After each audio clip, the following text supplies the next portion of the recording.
하나님 말씀을 다 같이 보도록 하겠습니다. 신약성경 로마서 1장 17절 말씀을 우리가 다 같이 보도록 하겠습니다. 신약성경 로마서 1장 17절 말씀입니다.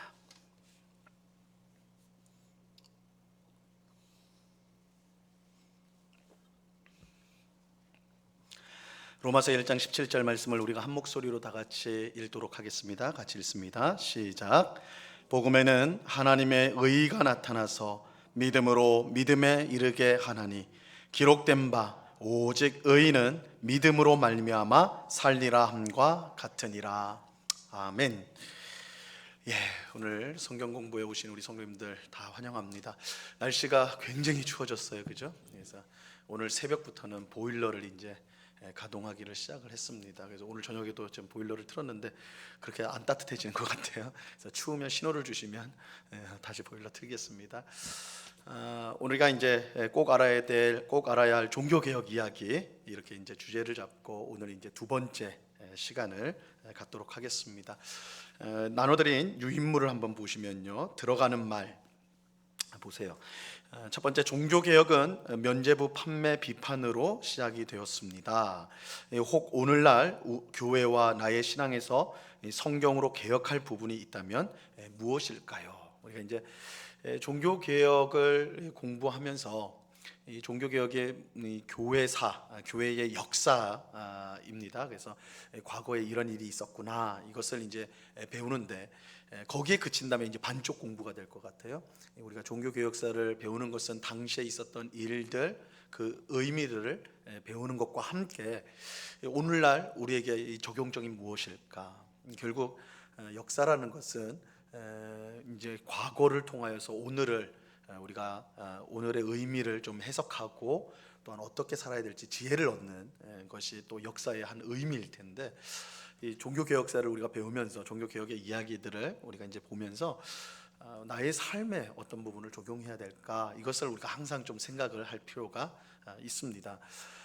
이 종교개혁이란 게요, 처음부터 엄청난 운동으로 시작되어진 것이 아니라 오늘 우리가 이제 보게 되겠지만 루터가 면죄부 판매에 대한 95개조 반박문을 대자보를 붙이는 것으로서 시작이 되어집니다. 그러니까 사실 이 면죄부 판매라는 것은 이 중세 시대 당시에는, 루터 당시에는 이 자체가 아주 굉장히 평범한 일이에요. 오늘 우리 시각에서 보면 어떻게 돈을 주고 죄를 사함받고 형벌을 사함받는 그런 게 있을 수가 있느냐, 우리는 놀라지만 당시 사람들에게는 보통 이게 상식적인, 당연히 이 교회 다니는 사람들이라면 이 면죄부를 너무나 평범하게 받아들이고 있는 일이었거든요. 사실 이제 우리 보겠지만 루터 자신도 이 면죄부 자체를 없애야 된다 이렇게 주장을 한 건 아닙니다. 이게 너무 오용이 되고 있다, 면죄부 자체가 너무 오용이 되니까 이건 문제다, 이런 취지거든요. 그러니까 사실 이 면죄부 판매라는 것이 어떻게 보면 굉장히 당시 교인들에게는 일상적이고 평범한 그런 것이었는데, 사실 그것이 성경의 말씀에 비춰보면 분명히 오류가 있었단 말이에요. 이것은 오늘 우리들에게도 마찬가지로 우리가 지금 신앙생활을 하고 있잖아요. 우리가 신앙생활을 하고 있는데 우리 신앙생활의 모든 모습도 우리가 배운 것, 교회 와서 배운 것도 있을 것이고, 또 우리 가족에서 우리 믿는 우리 부모를 통해서 배운 부분도 있을 것이고, 친구를 통해서 알게 된 부분도 있을 것이고, 이런 여러 가지 경로와 것들을 통해서 우리의 신앙이 형성이 되었는데, 과연 그것이 성경적이냐, 정말 하나님이 원하시는 것이냐, 이거를 우리가 이제 검증을 할 필요가 있다라는 것이죠. 그래서 이 개혁이라는 게 엄청난, 대단한 이런 것이기보다 우리 개인의 우리 성도 개인의 이제 생각을 보면 우리의 삶 속에 하나님의 말씀과 어긋나는 것이 혹 있는가, 있다면 그것을 발견한다면 그것을 고치는 것, 그것이 개혁신학이고 또한 종교개혁의 후예로서 해야 될 일들.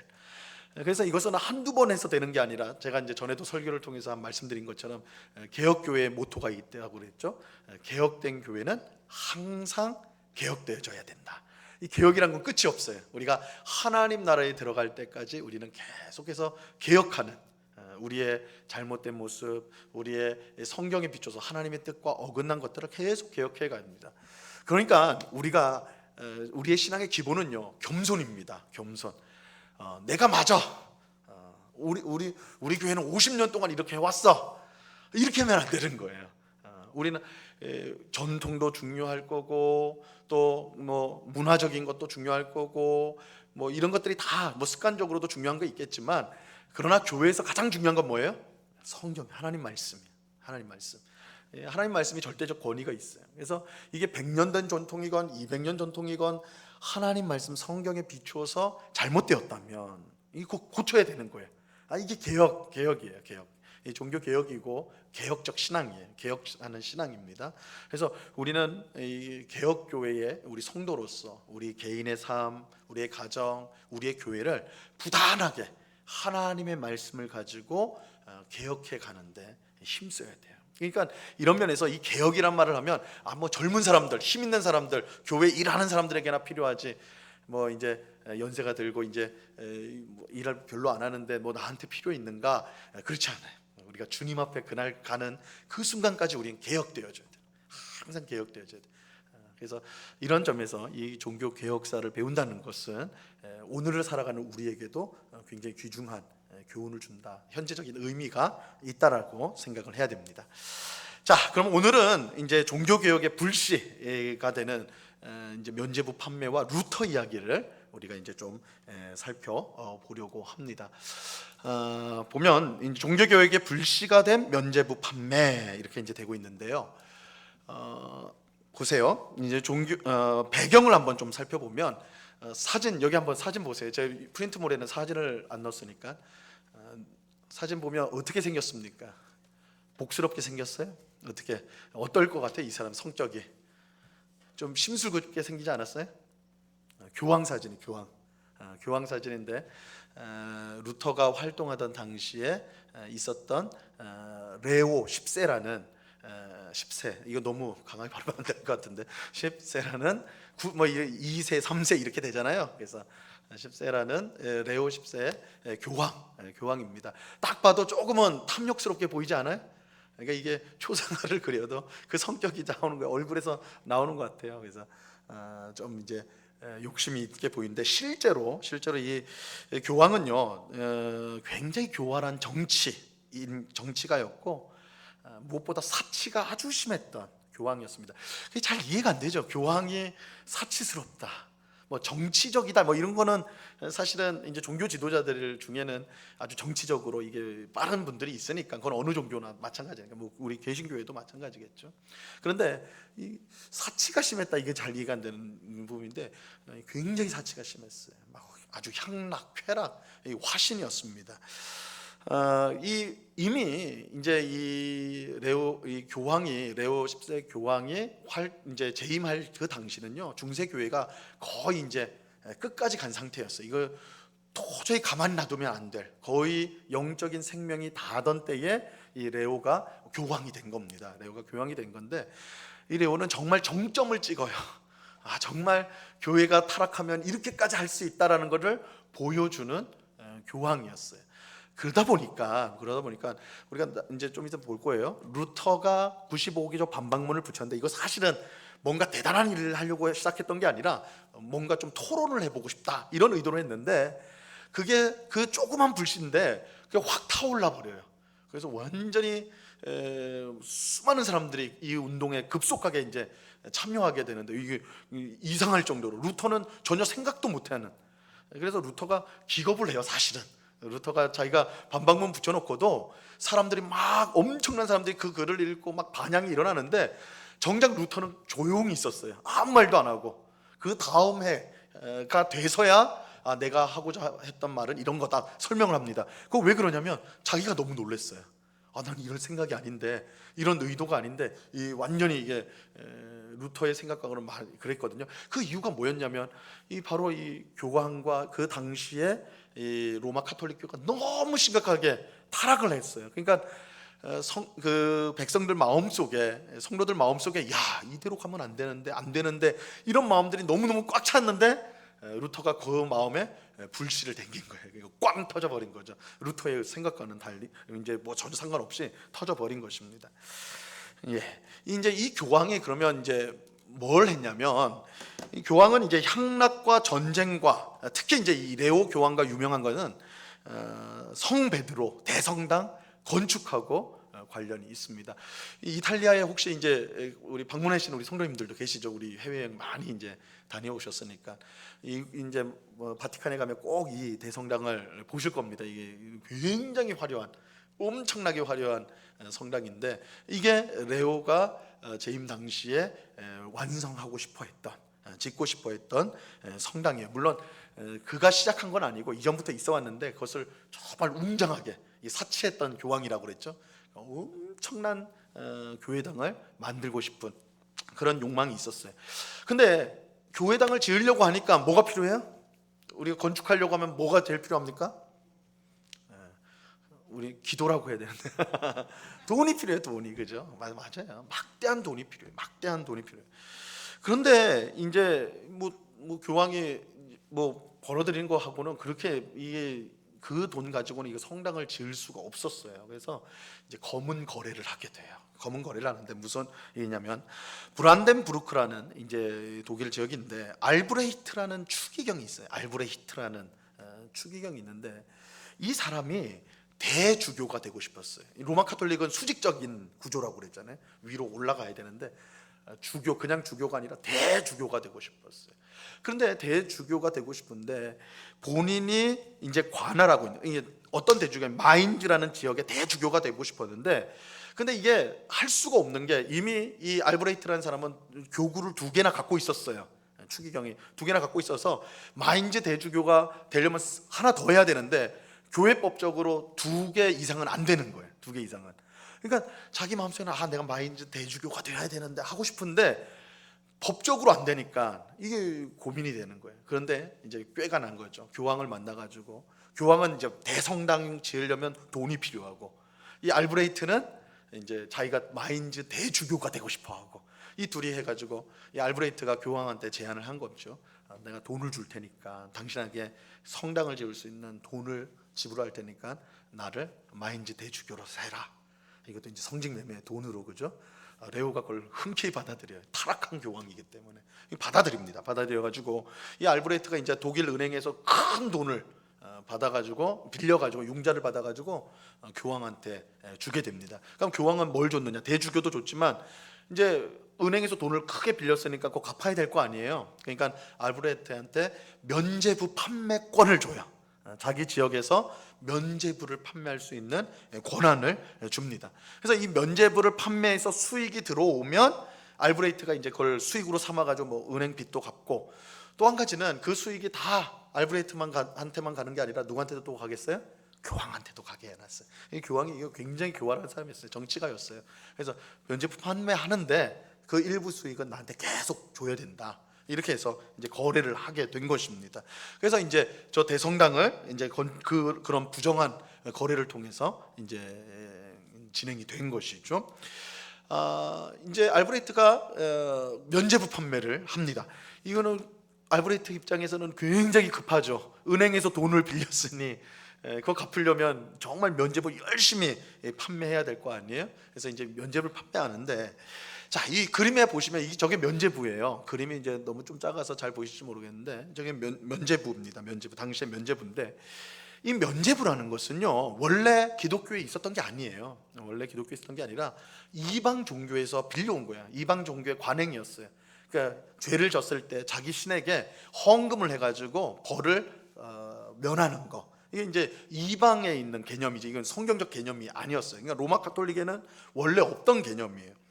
근데 이제 교회에 이런 헌금을 통해서 벌을 면하는 건 없었지만 이런 건 있었어요. 죄를 져가지고 교회로부터 징계를 받았을 경우에는 이제 회개를 해야 될 거 아니에요. 그래서 내가 하나님 앞에 회개하고 다시 돌아옵니다, 이렇게 되는데, 문제는 그냥 나 회개했으니까 다시 들어오겠습니다 해버리면 이게 너무 값싸게 보이잖아요. 그죠? 값싼, 그냥 회개했습니다 하고 탁 들어와 보고 또 죄 짓고 또 나갔다가 회개했습니다 또 들어오고, 이렇게 하면 안 되잖아요. 그래서 이 너무 이게 사죄가 회개가 너무 값싸서는 안 되겠다. 그래가지고 어떤 조건을 거냐면 회개에 합당한 선행을 반드시 해야 된다. 그래서 보이는 선행이 반드시 있어야지만 그 회개가 인정된다. 이렇게 이제 세운 거예요. 그래서 처음에 의도는 회개의 진실성을 확실히 보여주기 위해서 선행을 요구하였습니다. 선행을 요구했는데, 근데 이게 시간이 흐르다 보니까 어떻게 돼요? 선행을 하려면 이게 힘들잖아요, 그죠? 어떤 특별한 착한 일을 하려면 정성도 들여야 되고 시간도 들여야 하고 막 이래야 되잖아요. 그러니까 나중에는 어떤 현상이 일어나냐면, 어떤 돈 많은 사람들은 내가 거기 가서 봉사하거나 뭐 이렇게 하기 시간도 없고 바쁘니까 내가 대신 헌금할게요. 헌금, 내가 큰 헌금을 할 테니까 그걸 선행으로 대신하면 안 되겠습니까? 이게 교회가 타락하다 보니까 그럼 되죠. 교회 헌금하세요. 교회 헌금하세요. 이렇게 해서 되어진 것이 면죄부예요. 이렇게 해서 이제 면죄부가 만들어지게 되는 것입니다. 면죄부는 고해성사의 일부인데, 고해성사라는 것은 우리 기독교에는 없죠. 이제 로마 카톨릭 신자는 지금도 고해성사를 합니다. 이게 성례 중에 하나예요. 우리가 성찬과 세례를 주는데 이게 성례거든요. 근데 로마 카톨릭 교회는, 우리는 2개인데 로마 카톨릭 교회는 7개입니다. 7개의 성례가 있어요. 그 중에 하나가 고해성사예요. 자신의 죄를 신부에게 가서, 사제한테 가가지고 고백하는 거예요. 그럼 사제가 그것을 다 듣고 사죄 선언을 해줘요. 용서를 해준단 말이에요. 용서를 해줘요. 그러니까 우리는 하나님 앞에 직접 나아가서 회개하는데, 로마 카톨릭 신자들은 사제한테 가가지고 자기 죄를 고백하고 사제가 이제 용서를 이제 선언을 하는 거예요. 사제를. 그러니까 이 사제들, 로마 카톨릭 교회의 사제들은 마치 중보자의 역할을 해요. 가운데 서서. 그러니까 이것도 우리랑 완전히 다른 겁니다. 우리는 예수님이 우리의 중보자예요. 중보자는 예수님밖에 없어요. 예수님밖에 없어요. 그래서 우리가 이제 다른 사람을 위해 기도한다고 할 때 무슨 기도라고 부릅니까? 중보기도라는 말 쓰죠. 중보기도라는 말 쓰는데, 사실 엄밀하게 말하면 우리는 중보기도를 할 수가 없어요. 누구만 할 수 있어요? 예수님만. 왜냐하면 예수님만 유일한 중보자가 되시기 때문에. 그래서 예수님은 로마서 8장에 보니까 예수는 하나님의 우편에 계신 자여 너희를 위해 간구하는 분이시다. 이건 뭐예요? 예수님이 우리를 위해 기도하시는 중보자, 중보 기도를 하시는 분이 된다는 거예요. 근데 로마 카톨릭 교회는 그 예수님의 권세를 사제한테도 있다고 생각을 해가지고 사제한테 가가지고 회개하고, 그러면 사제가 용서를 해주는, 사죄 선언을 하는, 회개를 하면 죄 사함을 받았다, 이렇게 이제 선언이 됩니다. 만약에 사제가 듣고 넌 안 되겠는데 이러면 어떻게 되겠어요? 큰일 나는 거예요. 천국 못 가는 거예요. 그러니까 성도들이 사제를 어떻게 생각하겠어요? 예수님처럼 생각하겠죠. 그러니까 우상화가 되는, 사제들이 그 막강한 권세를 가지게 되는 거예요. 이것을 통해서 또. 그런데 이제 고해성사를 해서 죄를 다 고백을 했어요. 그럼 사제들이, 이제 신부들이 이제 용서한다, 이제 사죄 선언을 합니다. 하는데 문제는 뭐냐면, 사죄 선언 후에도, 사죄 이제 기도를 드린 후에도 여기에 이제 프린트물에 보면 잠벌이라는 게 있어요. 잠벌, 남아 있는 벌. 그러니까 이 잠벌이란 말, 우리는 전혀 안 쓰는 말인데, 이 잠벌이란 말은 일시적인 벌이라는 거예요. 일시적인 벌. 그러니까 사죄 선언 후에 사죄 기도를 드렸다 할지라도, 우리식으로 하면 회개 기도를 드렸지라도 벌이 남아 있다는 거예요. 이 땅에서 그 죄에 대한 벌이 남아 있다. 그래서 이 벌을 없애는데 사용되어지는 게 뭐라고요? 면죄부예요. 면죄부입니다. 그래서 지금도 로마 카톨릭 교회는 면죄부가 있습니다. 이걸 대사라고 해요. 대사. 그래서 한번 카톨릭 교회 다니는 친구나 아시는 분이 있으면 한번 물어보세요. 나 대사로 그렇게 한번 해보세요. 이 대사가 이 면죄부, 다른 거기 카톨릭 이름입니다. 아직도 남아 있어요. 아직도. 이 면죄부는 교회 지도자가 개인의 죄에 대한 이 땅에서 받는 징벌을 면제해 주는 행위가 되는 것입니다. 그런데요, 제가 전에도 한번 말씀드렸어요. 이 면죄부는 사실 정확한 용어가 아니에요. 면죄는 죄를 면한다잖아요. 그런데 로마 카톨릭에서도 면죄부를 산다고 죄가 없어지는 건 아니에요. 뭐가 없어져요? 벌이 없어져요. 벌이. 그러니까 죄로 인한 잠벌, 일시적인 벌이 사라진다는 거예요. 그래서 더 정확한 명칭으로 하면 면벌부라고 하는 게 맞아요. 면벌부. 그러니까 벌을 면하게 해주는 것이다. 벌을 면하게 해주는 것이다. 이렇게 이제 말할 수가 있죠.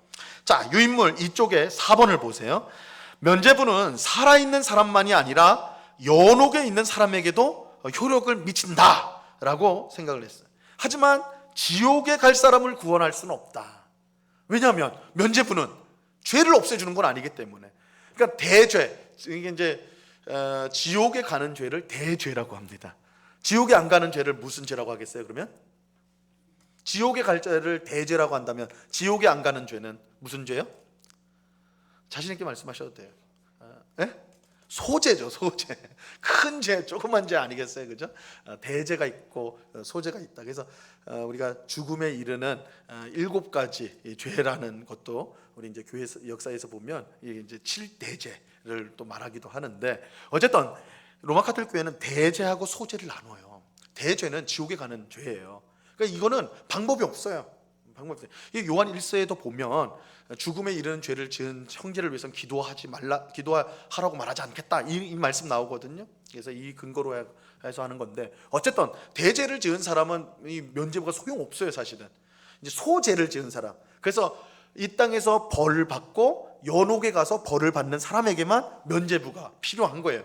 그런데 로마 카톨릭 교회가 이 면죄부를 열심히 팔려고 하다 보니까 이제 성도들이 성경 내용을 모른다고 그랬잖아요. 우리가 지난주에 본 것처럼. 그러니까 어떻게 오해를 하게 되냐면 이 면죄부를 받기만 하면 무조건 천국에 간다. 면죄부를 사기만 하면 천국에 간다.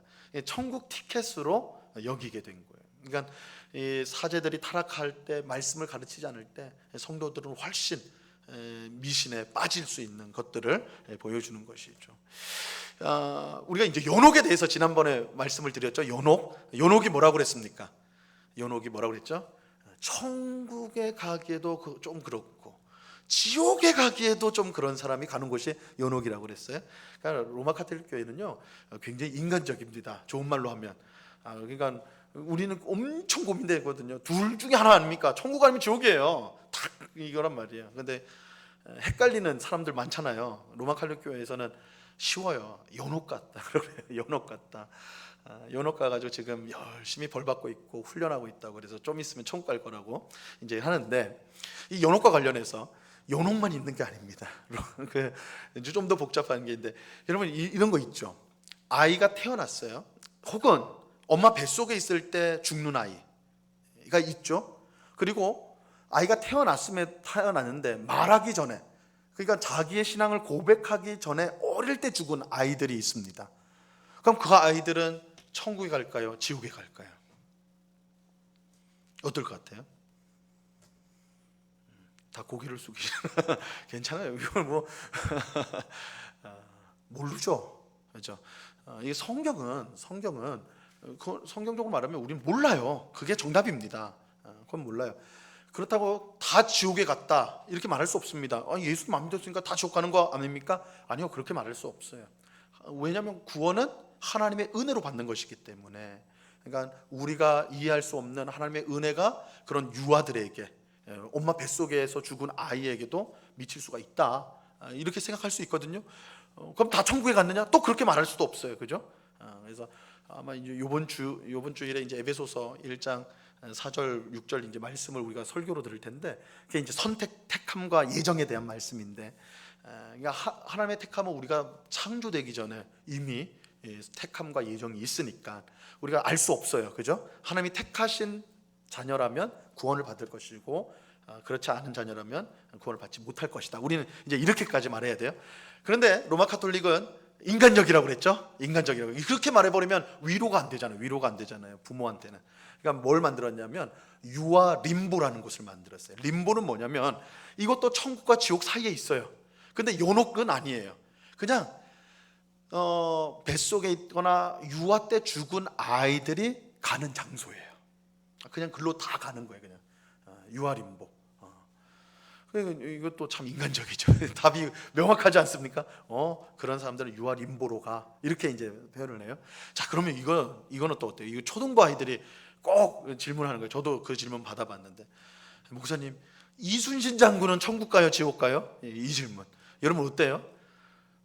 지옥 갔다고 딱 자신 있게 말하기는 또 찝찝한 부분이 있잖아요. 예수를 안 믿었으니까 당연히 지옥 갔을 텐데, 또 그렇다고 말하기에는 또 성웅인데, 나라를 구한 성웅인데 그 어떻게 합니까? 이렇게 이제 고민이 돼요.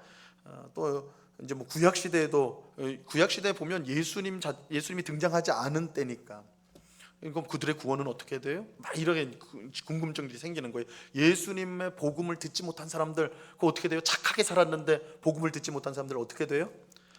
로마 카톨릭 교회는 굉장히 인간적이라고 그랬어요. 선조 림보가 있어요. 그런 사람들 또 다 집어넣어요. 그쪽으로. 그쪽으로 다 집어넣어요.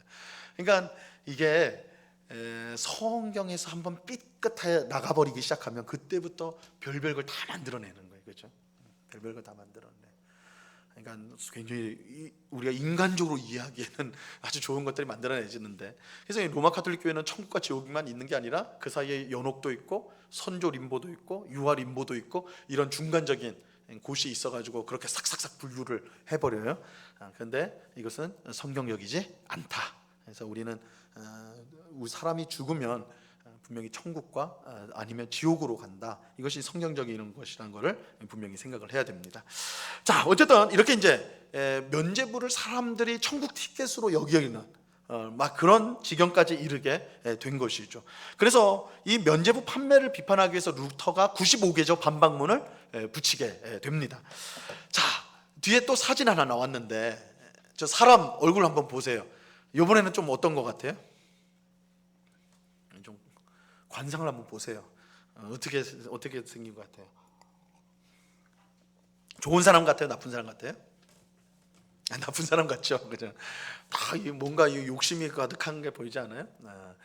저 사람이 이제 요한 테젤이라는 사람인데, 요한 테젤이라는 사람인데 면죄부 판매를 가장 잘했던 수도사입니다. 그래서 저 사람이 십자가를 지고 수행하는 사람들하고 십자가를 들고 십자가를 딱 들고 마을로 가는 거예요. 마을로 예수님 여기 계시다 하면서 딱, 그래서 옆에 이제 흑백 그림은 면죄부를 판매하는, 돈 받고 면죄부 주는 그림이거든요. 면죄부를 파는.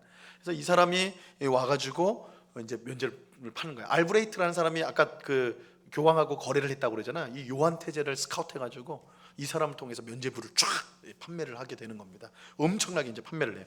자, 이 사람이 뭐라고 그러면 말을 했냐면, 한번 보세요.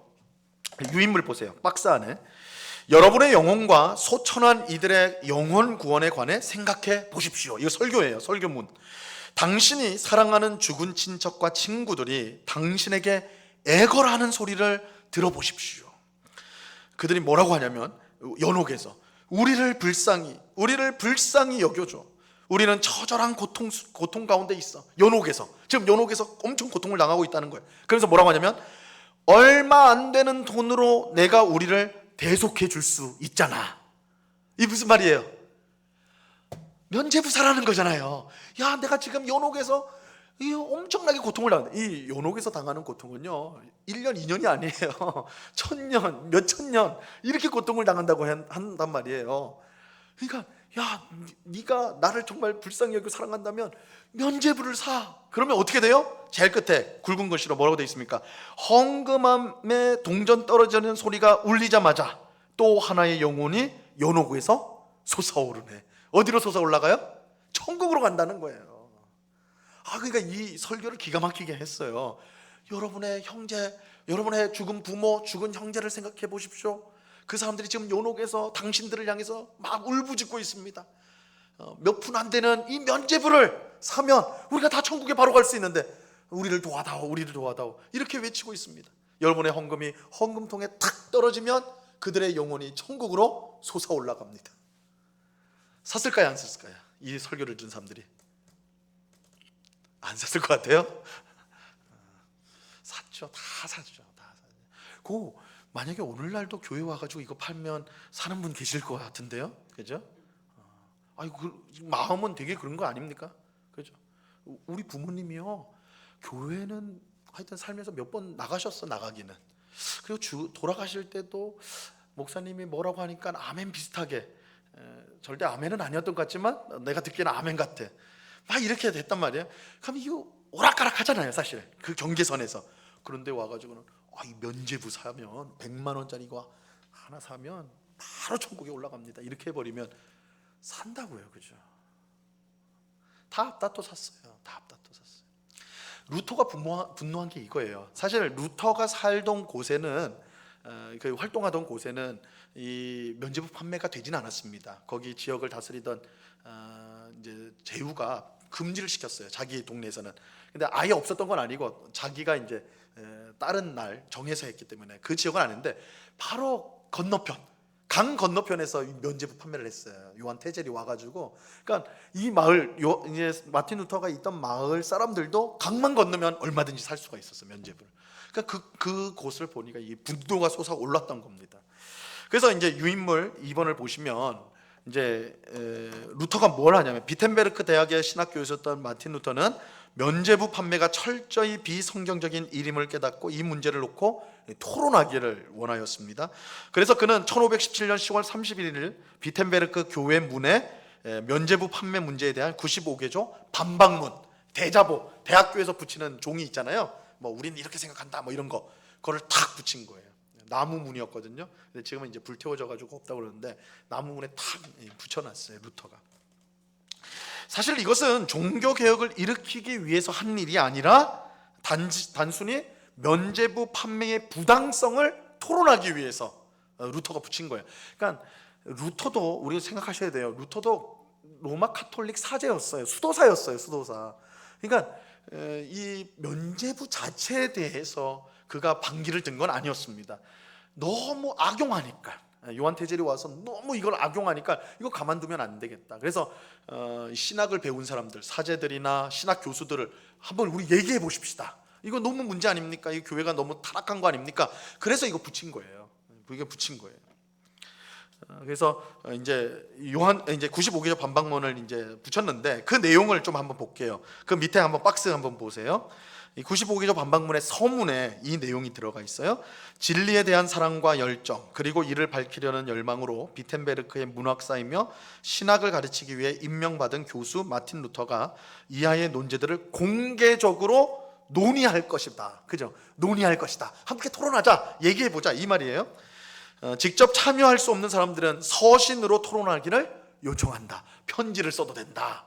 당시에는 이제 컴퓨터가 없으니까, 전화가 없으니까 편지를 보내라. 그러면 나랑 토론할 수 있다.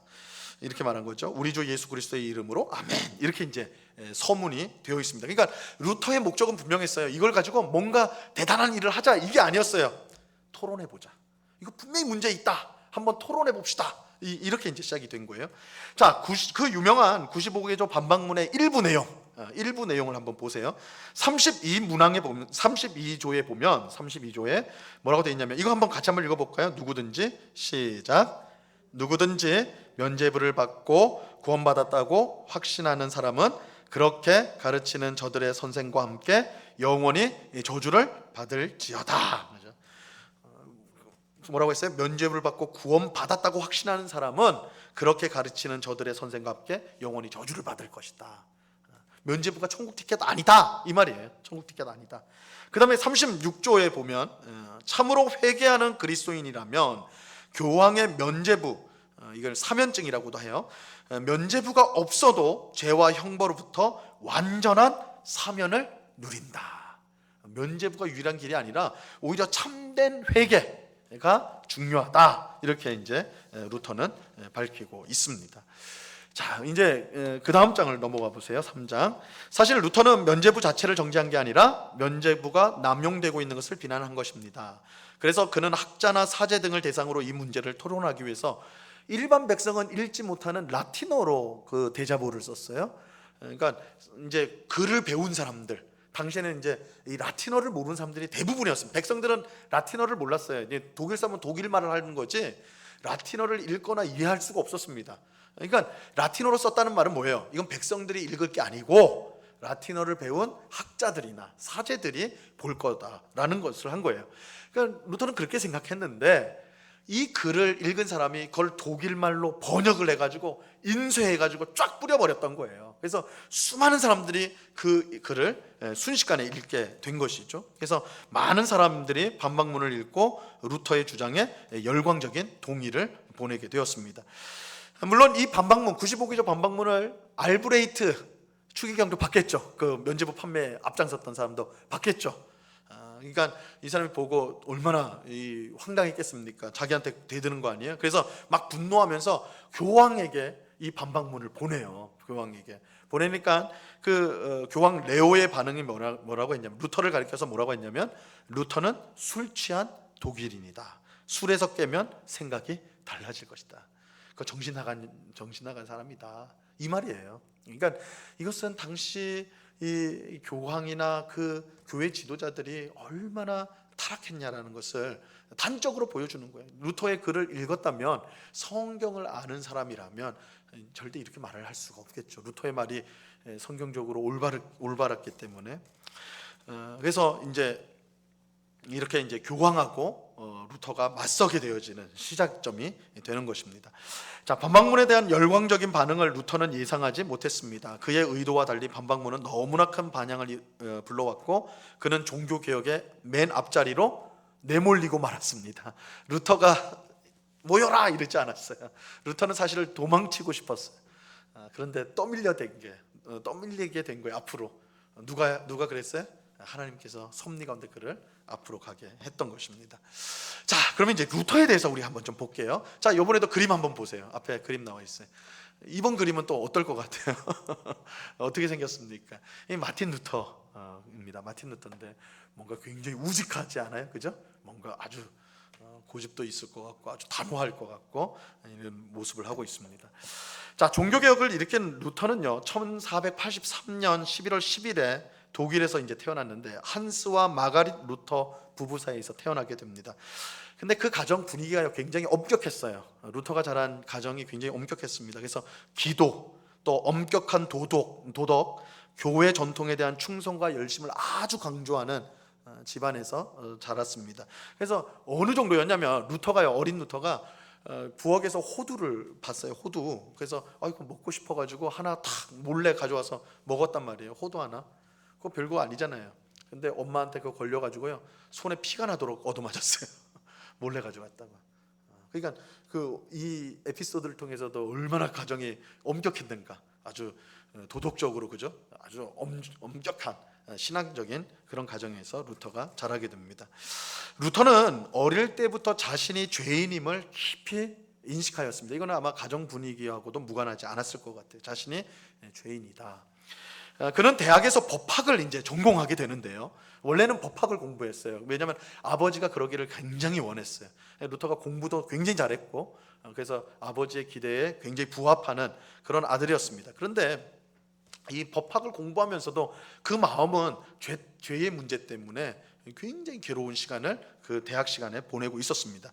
그러다가 이거 굉장히 유명한 사건인데, 1505년 7월에 이제 폭풍이 치는 때 이제 어디를 갔다가 이제 집으로 돌아가는 길에 벼락이 떨어져요. 벼락이 옆에 떨어집니다. 근데 이게 이제 여러 버전의 이야기가 있어요. 벼락이 떨어져서 친구가 옆에서 죽었다라는 얘기도 있고, 그냥 루터 옆에 떨어졌다 이런 얘기도 있는데, 어쨌든 간에 이 루터가 이 벼락이 바로 옆에서 떨어지는 바람에 자기가 이제 죽음의 위기를 느꼈어요. 왜냐하면 루터는 원래부터 이 죄에 대한 문제 때문에 고민을 많이 했던 사람이잖아요. 근데 성경에 이 벼락 치는 거, 이제 번개 치는 거는 심판의 상징이에요. 우리 새벽마다 지금 요한계시록을 보고 있는데, 이 번개는 심판하시는 하나님의 권능을 나타내는 것이거든요. 그 번개가 옆에 탁 치니까 루터 생각에는, 하나님 나를 심판하시는구나, 내 죄를 심판하시는구나, 이렇게 생각을 했어요. 그래서 그 자리에서 뭐라고 하냐면, 나를 도우소서 안나 성인이요, 만약에 나를 도와주시면 내가 수도사가 되겠습니다. 이렇게 이제 소원을 하게 돼요. 소원을. 자, 이 뒤에 비석 보이시죠? 이 비석이 이제 루터가 그 소원을 한 자리에 비석을 놓았어요. 하나님 앞에 기도를 안 하고, 재밌죠? 성 안나에게, 성인 안나 성인에게 빌었어요. 나를 도우소서 안나 성인이요, 나를 도와주시면 내가 수도사가 되겠습니다. 변호사나 법 그거 하지 않고, 판사나 뭐 이거 되지 않고 수도사가 되겠습니다. 이렇게 소원을 한다고요. 소원을. 그러니까 이제 이 루터 마음속에 얼마나 항상 죄에 대한 문제가, 또 하나님이 죄에 대해서 심판하신다라는 그런 두려움이 루터의 마음 가운데 얼마나 항상 있었는지 이 부분을 통해서도 잘 알 수가 있는 것이죠. 그래서 이제 루터가 그 일을 계기로 해가지고 이제 수도사의 길을 걷게 됩니다. 그래서 그런 대학을 중퇴하고 아우구스티누스 수도원으로 이제 들어가게 돼요. 그런데 이제 수도사가 되었으니까 죄의 문제가 이제 깔끔하게 해결되었으면 참 좋겠는데 그러지를 못했어요. 그래서 수도사가 되었는데도 불구하고 죄로 말미암아 하나님이 내리실 심판에 대한 공포가 항상 루터를 짓누르고 있었습니다. 루터는요, 그리스도의 공로가 없으면 천국에 갈 수 없다는 것을 알았는데, 그래서 그리스도의 공로를 가져야 되는데, 얻어야 되는데, 우리는 뭘로 그리스도의 공로를 얻어요? 믿음으로. 그죠? 예수 그리스도를 믿음으로 의롭게 되잖아요. 그런데 당시 중세시대에 루터를 비롯한 중세시대 사람은 그리스도의 공로를 얻기 위해서는 어떻게 된다고요? 종교 활동을 열심히 해야 된다고 생각을 했어요. 그래서 경건 활동, 종교 행위를 아주 열심히 해야 된다고 생각을 했어요. 그래야지 이 공로를 얻을 수 있다. 그러니까 자기 힘으로 얻어야 된다고 믿었던 거예요. 루터는 그리스도의 공로를 얻기 위해서 모든 힘을 종교 행위에 쏟아붓습니다. 그래서 하루에 매일 7번의 기도를 드려요.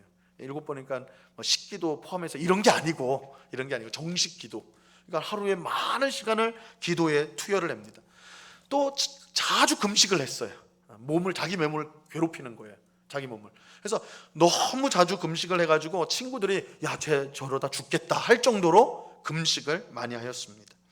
또 수도원 규정보다 훨씬 많이 철야를 하고 기도 생활을 하였습니다. 그래서 루터가요, 스스로도 뭐라고 했냐면, 내가 수도원에 조금만 더 있었다면 나는 기도하다가 금식하다가 분명 죽었을 것이다 할 정도로 그렇게 기도 생활과 금식, 철야 이런 종교 행위에 엄청나게 힘을 쏟았던 것이 루터였어요. 왜요? 그래야지 공로를 얻고 그래야지 심판을 받지 않고 천국에 갈 수 있다 이렇게 생각을 했기 때문에, 그러니까 가혹할 정도로 공로를 얻기 위해서, 그리스도의 공로를 얻기 위해서 자기 이제 종교 생활에 아주 몰두했던 것이죠. 3번을 보세요. 루터는 1510년 수도의 일로 로마를 방문하게 됩니다. 근데 이제 로마 방문은 사실 수도원의 공식 업무가 있어가지고 간 거긴 한데 루터의 관심은 거기에 있지 않았어요. 루터의 온통 관심은 그리스도의 공로를 얻는 거예요. 근데 그리스도의 공로를 어떻게 하면 얻을 수가 있느냐? 로마는 성지 아닙니까? 그 자체로 중세시대 사람들의 그야말로 성지예요. 순례객들이 항상 붐비는 성지입니다. 거기에 가면 시간마다 미사가 드려지고 있고 성인들의 유물이 모여져 있고, 카타콤이라고 해서 지하 무덤인데 거기에 초대교회 성도들이 숨어서 예배를 드렸던 아주 거룩한 장소죠. 카타콤도 있고. 그래가지고 루터는 이제 수도원 일은 하면서도 그의 관심은 그런 거예요. 성인들 유물 찾아가고, 그 다음에 미사 드리고 예배 드리고, 그죠? 또 카타콤 가고 막 이런 것들. 근데 이제 루터가 갔던 가장 이제 유명한 곳이 스칼라 산타라는 곳이에요. 저 그림 한번 보세요. 이 그림 보시면 계단이 있죠, 계단. 근데 자세히 보시면 저 위에 사람이 보이는데 이게 조금 해가지고 안 보이시는 것 같은데, 저 사람들이 서서 있는 게 아니라 지금 엎드려 있어요. 그 스칼라 산타는 거룩한 계단이라는 뜻인데, 이 계단이 여기서 만든 계단이 아니라 예수님이 베드로에게 재판을 받으셨잖아요. 그 베드로 관저에서 가져왔다라고 믿어지는 계단이에요. 그러니까 예수님이 오르신 계단이라는 거예요. 유물이죠. 저 계단을 어떻게 올라가냐면 그냥 올라가면 안 되고, 루터는 무릎으로 올라갔어요. 한 계단 올라가고 주기도를 한번 외우고 계단에다가 이제 입을 맞추고 한 계단 그렇게 하는 거예요. 한 계단. 그래서 저 계단을 끝까지 이제 루터가 올라가게 됩니다. 그러니까 루터가 얼마나 이 죄에 대한 그리고 하나님의 진노에 대한 두려움이 있었는가를 잘 보여주는 거예요. 엄청난 고행을 하는 거예요. 저 계단을 그렇게 해서 올라가는데, 이 유명한 얘기가 뭐냐면, 다 올라간 루터는 다 올라가면 죄로부터의 자유, 홀가분함이 있을 거라고 기대하고 올라갔는데, 막상 다 올라가니까 어떤 마음이 드는 거예요? 이 계단이 나에게 무슨 효과가 있나? 내가 이거 왜 한 거지? 이런 생각이 들었다고요. 이런 생각이 들었다. 그러니까 점점 더 이제 기존의 방식들, 인간이 스스로 공로를 얻으려는 이 노력이 헛되다라는 것을 루터가 이제 조금씩 이제 체험해 가고 있었던 것이죠. 한편 루터는 로마에 있는 동안 이 사제들의 도덕적, 영적 타락이 얼마나 심각한지를 보게 되었어요. 그래서 단적인 예로 루터가 미사를 딱 집례하는 그 시간, 보통 이제 루터가 집례할 때 뭐 1시간이면 1시간 이렇게 했을 텐데 로마 사제들은 그 1시간에 7번의 미사를 드리더래요. 막 날림이 날림. 무조건 횟수만 늘려버리는 거예요. 그죠? 루터가 그거 보면서 이제 기가 막혔던 거죠. 기가 막혔던 거죠. 자, 이제 루터를 이제 4번 하나님의 의를 보세요. 루터를 가장 괴롭힌 큰 문제는 얼마나 완벽해야 천국에 갈 수 있을까? 그래서 완벽해지기 위해서 공로를 얻기 위해서 종교 활동을 그렇게 열심히 했던 거예요. 그런데 문제는 루터가 아무리 열심히 종교 행위를 해도 하나님이 요구하시는 완벽함에는 이룰 수가 없었던 거예요. 만약에 이뤘다면 자기 마음이 편안해져야 되는데 절대 편안해지지 않더라는 거예요. 절대 편안해지지 않더라는 거예요. 그래서 루터가요, 어떤 그게 있었냐면 죄를 회개해야 되잖아요. 그러니까 딱 죄를 짓거나 죄를 졌다고 생각하면 회개를 해야 돼요. 죄 고백. 그러면 죄 고백 어떻게 한다고 그랬어요? 고해성사, 사제를 찾아가서 죄를 고백한다고 그랬잖아요. 수도사도 사제한테 가야 되는 거예요. 자기 사제한테 가가지고 자기 죄를 고백하는 거예요. 내가 오늘 아침에 이런 죄를 졌습니다. 내가 방금 전에 이런 죄를 졌습니다. 말을 해야 되거든요. 근데 루터 같은 경우에는 어느 날은 루터가 6시간을 고해성사를 했다고 그래요. 6시간을. 여러분 생각해 보세요. 6시간 동안 루터가 앉아가지고 사제를 앞에 두고 앉아가지고 6시간 동안 자기 죄를, 그러니까 6시간 죄를 얘기한다는 게 뭐겠어요? 정말 조그만 것부터 시작해가지고, 그죠?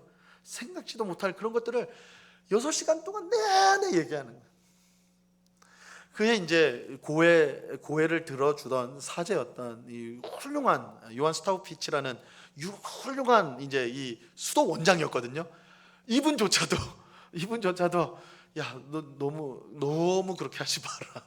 너 너무 그렇게 자질구레하게 회개하지 마라 할 정도로, 고해성사하지 말라 할 정도로 루터는 거의 강박증에 걸린 것으로 회개를 했어요.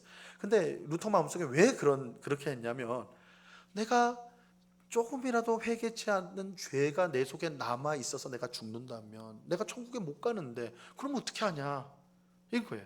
그리고 오늘 내가 6시간 했어요. 그럼 내일은 어떠냐? 내일은 또 새로운 날 아니냐? 또 똑같이 해야 된다는 거예요. 그러니까 계속 이룰 수 없는, 하나님의 기준의 완벽함에 이룰 수 없다는 것을 계속해서 절절하게 느꼈던 것입니다. 그래서 이제 제가 방금 말씀드렸던 루터의 이제 고해를 들었던 요한 스타우피치라는 수도 원장이요, 루터가 하도 하나님의 진노를 겁내하고 무서워하니까 뭐라고 권면을 하냐면, 하나님의 은혜를 생각하면서 하나님을 사랑하도록 노력해봐라, 하나님을 사랑해봐라, 사랑하도록 힘써라, 이렇게 권면을 해요. 근데 루터에게는 이게 전혀 위로가 안 됐어요. 왜냐하면 루터에게 하나님은 심판하시는 하나님이었어요. 그래서 루터가 뭐라고 했냐면, 하나님을 사랑하라고요? 나는 하나님을 증오합니다. 그러니까 이 증오한다는 게 하나님이 싫다 이게 아니라, 하나님은 나를 심판하는 하나님이기 때문에 내가 너무 두려워서 도무지 사랑할 수 없는 분이다. 이게 루터의 상황이었던 거예요. 루터의 모습이었어요. 자, 이 스타우피치가요, 스승이었던 스타우피치가 루터에게, 야, 너 그러면 이 수도사 더 이상 여기 하지 말고 대학에 가가지고 가르쳐라, 성경을 연구하고 가르쳐라, 이렇게 권면을 하게 됩니다. 그래서 이제 루터가 이제 대학교에 가가지고 교수 생활을 하게 됩니다. 이 뒤에 그림 보시면 이게 루터가 일했던 비텐베르그 대학이에요. 비텐베르그 대학인데 거기서 이제 교수 생활을 시작합니다. 처음에는 루터가 철학을 가르쳤는데 나중에는 이제 그 스승이 성경을 연구하고 가르쳐라, 그래서 성경을 이제 자신이 연구하고 가르치기 시작합니다. 이게 루터에게는 큰 획기적인 전환을 제공해줘요. 루터가 처음에 1513년부터 시편을 가르칩니다. 1503년부터 2년 동안 시편을 가르치고, 그 다음에 이제 1515년, 16년에 로마서를 가르쳐요. 로마서. 그리고 17년에 종교개혁, 그 95년 반박문을 붙였던 때가 갈라디아서를 가르칩니다. 근데 여기에 이제 루터가 여기서 이전까지 하나님을 두려워하기만 했는데 은혜의 하나님을 만나게 돼요. 이 성경 공부를 통해서 시편과 로마서와 갈라디아서를 통해서 그가 이제 새롭게 하나님을 인식하게 됩니다. 유면 보시면 루터는 시편 22편을 가르치면서 하나님께 버림을 받은 그리스도에게서 큰 위로를 받았습니다. 그러면 시편 22편 1절이 뭐예요? 나의 하나님 나의 하나님 어찌하여 나를 버리셨나이까. 이게 시편 22편 1절 말씀이에요. 이거 어디서 많이 들어보셨죠? 이 말씀 누가 하셨죠? 예수님이 하셨죠. 어디서? 십자가에서 하셨죠. 예수님이 십자가에 매달리셔서 나의 하나님 어찌하여 나를 버리셨나이까. 엘리 엘리 라마 사박다니 이거잖아요. 그러니까 예수님이 그때 하나님 나를 어떻게 버리셨습니까? 이렇게 하면서 우리가 보면 예수님이 십자가에서 너무 힘드니까 하나님을 원망하는구나 이렇게 생각하기 쉬운데 그게 아니에요. 시편 22편 말씀을 고백한 거였어요. 그러니까 예수님은 그 극도의 고통 가운데도 하나님의 말씀을 암송하셨어요. 하나님 말씀하셨는데 이게 다윗의 시편인데 결국 이 시편의 고백, 나의 하나님 나를 어찌하여 나를 버리셨습니까? 이 다윗의 시편은 결국 누구를 가리키는, 누구를 향하는 예언적 말씀이에요? 예수 그리스도. 그러니까 예수님, 하나님의 아들이신 예수님이 하나님에게 나의 하나님 어찌하여 나를 버리셨습니까? 루터가요 이 말씀을 강해하면서 연구하면서 적잖은 위로를 받게 됩니다. 큰 위로를 받게 돼요. 왜냐하면 루터의 지금 문제는 뭐예요? 내가 죄인이기 때문에 나는 반드시 하나님께 심판을 받는다. 심판을 받지 않으려면 하나님이 원하는 완벽한 기준에 이르러야 된다. 근데 완벽한 기준에 이룰 수가 없다. 이게 문제잖아요. 이게 문제거든요. 근데 루터가 이 말씀을 공부하면서 하나님의 아들이 하나님 앞에 저주를 받아가지고 버림을 받아서 지금 절규하고 있거든요. 근데 예수님이 왜 이렇게 하시는 걸까? 이 생각에 이른 거예요. 예수님은 하나님의 아들이고 아무 죄가 없는 분인데 왜 이렇게 하셨을까? 루터가 깨달은 거죠. 나의 죄 때문이구나. 예수님이 나의 죄 때문에 나의 죄를 대신해 가지고 십자가에 못 박혀서 하나님께 버림을 받았구나. 이거를 그가 깨닫게 된 거예요. 그가 깨닫게 됐어요. 그는 그리스도가 우리의 죄악을 친히 담당하셨기 때문에 하나님으로부터 큰 시련을 경험하셨음을 알게 되었어요. 루터는 십자가에서 하나님의 두 속성, 하나님의 공의와 사랑이 하나를 이루고 충족되었음을 이제 깨닫게 된 거예요. 그러니까 이 시편 22편 말씀을 통해서 예수님의 십자가의 의미를 완전히 새롭게 깨닫게 된 거예요. 루터는 항상 하나님의 공의, 죄인을 심판하시는 하나님 그 생각에만 붙잡혀 있었는데 십자가를 바라보니까 하나님이 분명 공의의 하나님이에요. 죄를 심판하는 하나님이에요. 근데 그 심판을 누구에게 내려요? 자신의 아들, 죄가 없는 하나님의 아들한테 내려요. 그것을 왜 자신의 무죄한 아들한테 내려요? 바로 우리 죄인을 구원하기 위해서구나. 이것을 루터가 십자가에서 발견하게 돼요. 그래서 여러분 루터의 신학을 십자가 신학이라고 불러요. 십자가 신학. 이 루터의 신학에서 가장 중요한 게 십자가예요. 십자가. 이 십자가에서 루터가 생각하던 것이 완전히 이제 변해버린 것이죠. 자, 이것과 함께 이제 시편을 가르쳤다고 그랬는데 그 다음에 로마서를 가르치는데 루터가 로마서 1장 17절 말씀에서 완전히 이제 새롭게 되는 것입니다. 우리가 오늘 읽었던 본문인데 한번 보실까요? 같이 한번 박스 안에 있죠. 로마서 1장 17절 같이 한번 읽어봅니다. 시작. 복음에는 하나님의 의가 나타나서 믿음으로 믿음에 이르게 하나니 기록된 바 오직 의인은 믿음으로 말미암아 살리라 함과 같으니라. 자, 루터는요 하나님의 의, 이거는 공포 그 자체였어요. 하나님의 의로움, 완벽함, 이건 죄인에게는 심판을 상징하는 것이기 때문에. 하지만 시편 강의와 로마서 강의를 하면서 그는 하나님의 의와 의인은 뭘로 살아요? 믿음으로 산다.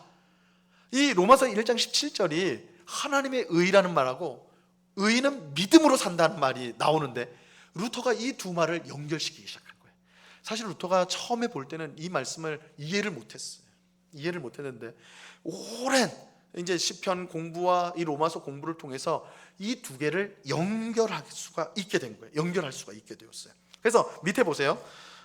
밑에는 박스는 루터의 고백이에요. 뭐라고 했냐면 그때 나는 하나님의 공의는 은혜와 순전한 자비로 말미암아 믿음으로 우리를 의롭다고 하시는 의라는 사실을 깨달았다.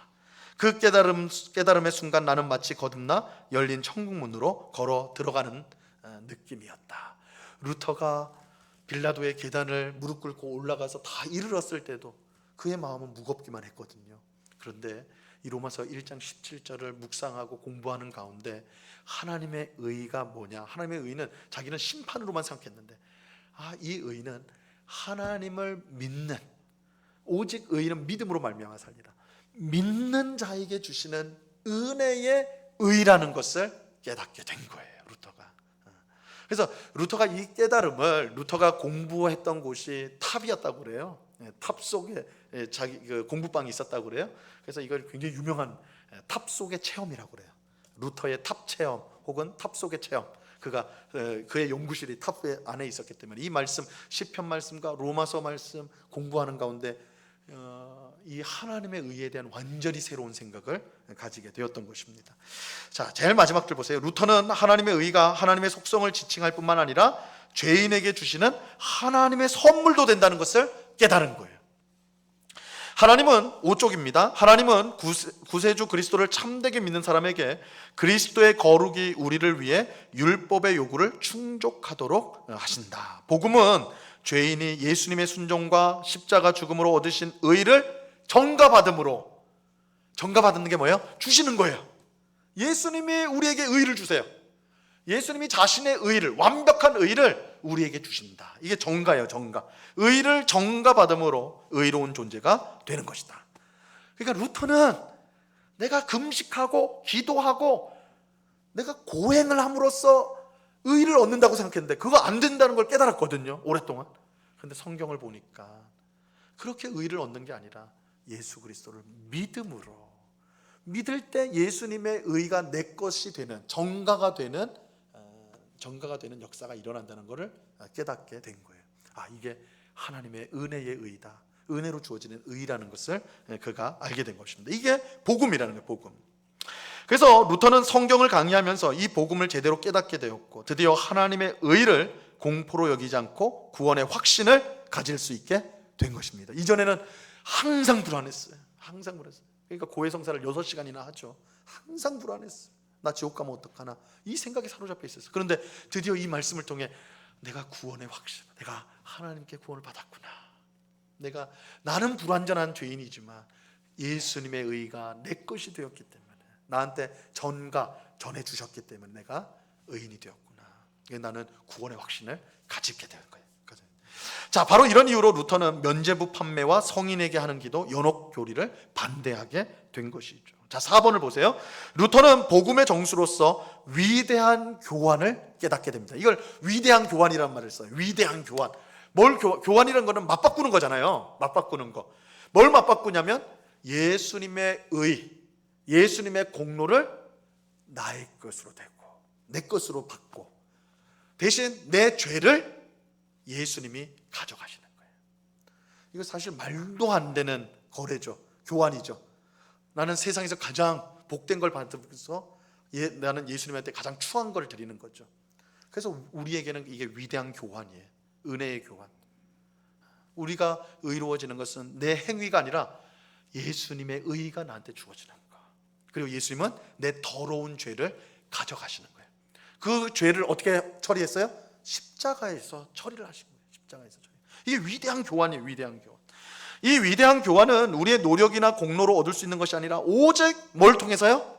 믿음을 통해서. 믿음을 통해서요.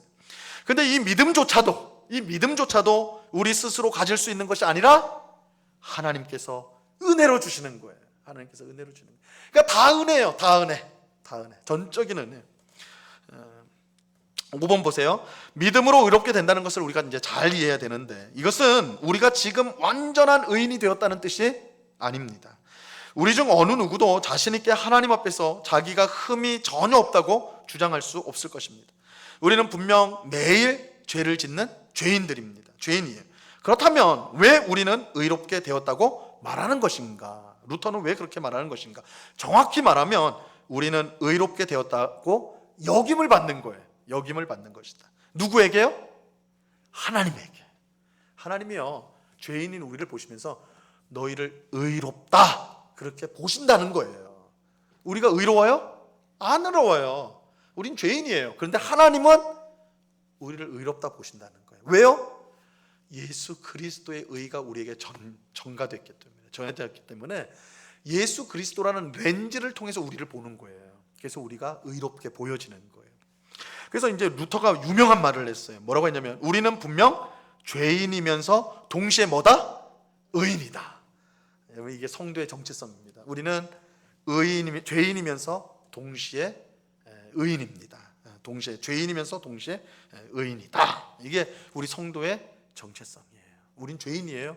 분명히 죄인입니다. 그런데 하나님은 죄인인 우리를 예수 그리스도 때문에 의인으로 보십니다. 의인으로 보십니다.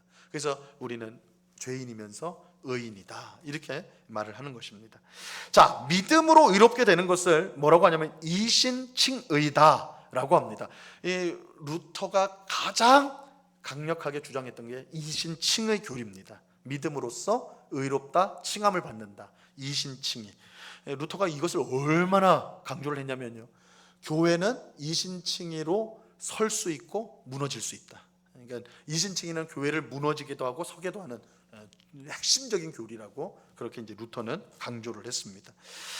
이 이신칭의는 재판장이신 하나님께서 예수님의 공로를 우리의 것으로 여겨서 우리에게 무죄 선언하시는 것을 뜻하는 것이다. 그래서 여러분, 하나님께서요 우리를 법정에서 딱 섰을 때, 여러분 만약에 여러분들이 오늘 밤에 하나님 앞에 딱 법정에 선다고 생각해요. 재판장, 하나님 딱 재판석에 계시고요, 우리는 이제 피고석인가요? 거기 있고, 검사석에는 누가 있겠어요? 사탄이 있고, 변호석에는 예수님이 계시고, 이게 하늘 법정이에요. 딱 우리가 있는데 사탄, 검사가 어떻게 해요? 우리가 태어날 때부터 죽을 때까지 모든 죄를 쫙 아래하는 거예요. 말하는 거예요. 다 사실이에요. 사탄은 맨날 거짓말하는데 이런 거는 다 정직하게 말해요. 우리 죄는 다 쫙 말을 해요. 그러면 우리 어떤 심정일까요? 여러분, 하나님의 심판 때에서 우리가 어떤 심정일까요? 사탄이 우리의 죄의 목록을 쫙 말하고 있을 때 우리는 어떤 심정일까요? 루터가 그 심정이었을 거예요. 두려웠을 거예요. 너무너무 무서울 거예요. 우리가 가야 될 곳은 지옥밖에 없다는 사실에 절망을 했을 거라고요. 그렇죠? 근데 이때 뭐라 그래요? 예수님이 맞다, 이 사람 죄인이다. 그런데 내가 이 사람의 죄를 내가 다 가져가고 가셔서 십자가에서 내 생명으로 갚았다. 그리고 내 의를 이 사람에게 대신 주었다. 예수님 그렇게 말씀하시는 거예요. 중보자예요. 하나님이 이제 판정을 내리는 거예요. 판결을 하는 거예요. 누구 아무개, 너는 검사가 말한 죄를 다 지은 거 맞다. 너는 지옥에 가야 되는 자다. 영원히 멸망해야 될 자다. 그러나 내 아들 예수가 너의 죄를 다 가져가고 대신 내 아들 예수가 가진 의를 너에게 줬기 때문에 나는 너를 무죄 선언한다. 이렇게 돼버리는 거예요. 이게 하늘 법정에서 일어나는 일이에요. 이거를 교리로 한 게 이신칭의예요. 그러니까 우리가 이 이신칭의, 우리가 의로워졌다는 것은 죄가 싹 사라지고 우리는 죄 안 짓는다, 이게 아닙니다. 여전히 죄인이에요. 그러나 하나님이 그런 죄인인 우리를 예수 그리스도의 공로로 말미암아, 의로 말미암아 우리를 무죄하게 여기시겠다는 거예요. 그렇게 판결하시겠다는 거예요. 우리는 무죄래요. 유죄인데 무죄가 되어버리는 거예요. 이신칭이 교리가 되는 것입니다. 자, 밑에 로마서 4장 5절 말씀, 이 말씀 한번 같이 읽어볼까요? 이를 아니하실지라도, 시작. 이를 아니하실지라도 경건하지 아니한 자를 의롭다 하시는 이를 믿는 자에게는 그의 믿음을 의로 여기시나니. 이를 아니할지라도, 이건 루터는 상상도 못했어요. 일을 안 할지라도, 이게 무슨 말이에요? 우리에게 공로가 없을지라도, 내가 죄인 그대로 있을지라도 경건하지 아니한 자를 의롭게 하시느니. 누가 의롭게 해요? 하나님이요. 그의 아들 예수를 통해서 우리를 의롭게 하시느니. 그를 믿는 자에게는 그의 믿음을 의로 여기신다. 이게 루터에게는 너무너무나 놀라운, 자신의 인생을 바꾸고 어떻게 보면 중세교회를 뒤집어 엎는 그런 놀라운 열매를 맺게 되는 것입니다. 자, 마지막 6번 한번 보세요. 결론적인 것입니다. 결론이 말입니다. 루터에게 하나님의 의는 공포 그 자체였습니다. 하지만 성경 공부, 특별히 시편과 로마서와 갈라디아서를 통해 하나님의 의를 전혀 다른 의미로 깨닫게 되었고, 지금까지 몰랐던 복음의 진정한 의미, 이신칭의를 알게 되었습니다. 이런 깨달음은 면죄부 판매를 반박하는 95개조 반박문으로 열매를 맺었고, 하나님은 그의 놀라운 섭리로 루터를 종교개혁의 무대 한가운데로 불러내셨습니다. 그래서 오늘 함께 면죄부 판매, 그리고 루터에 대한 초기, 루터가 이신칭의 우리를 의롭다, 하나님의 의를 이해하는 그 일들을 우리가 살펴봤습니다. 이게 사실 종교 개혁을 일으키는 이 불씨, 어떻게 처음에 딱 불꽃이 튀는 그 내용입니다. 그래서 이 내용들이 우리가 이제 오늘 공부한 것들을 잘 이해해서 우리가 바른 믿음, 우리 또한 바른 복음, 바른 믿음을 소유한 우리가 될 수 있기를 바랍니다. 같이 기도하겠습니다. 하나님 아버지, 감사합니다. 오늘 종교개혁 이야기를 우리가 함께 살펴보았습니다. 주님, 오늘 이야기를 그저 과거에 있었던 사건 이야기로만 생각하지 않고 오늘 우리에게 주는 또한 하나님의 뜻과 하나님의 섭리를 깨닫게 되는 그런 내용으로 우리가 소화할 수 있도록 도와주옵소서. 주님, 하나님께서 참으로 놀랍게 하나님의 사람들을 쓰셨음을 또한 봅니다. 하나님께서 하시고자 하는 일들을 그렇게 이루어가시는 그것들을 보면서 우리의 연약함과 부족함이 아무 문제가 되지 않고 오히려 그것을 통해서 하나님의 귀한 역사가 나타난다는 사실을 깨달으면서 무엇보다 하나님을 의지하고 믿는 주의 백성들이 다 될 수 있도록 주님 꼭 붙잡아 주시옵소서. 우리의 의를 내세우지 않고 오직 예수 그리스도의 의, 하나님의 은혜만을 내세우며 의지하는 주님의 백성들 다 될 수 있도록 도와 주시옵소서. 감사하오며 예수 그리스도 이름으로 기도드리옵나이다. 아멘.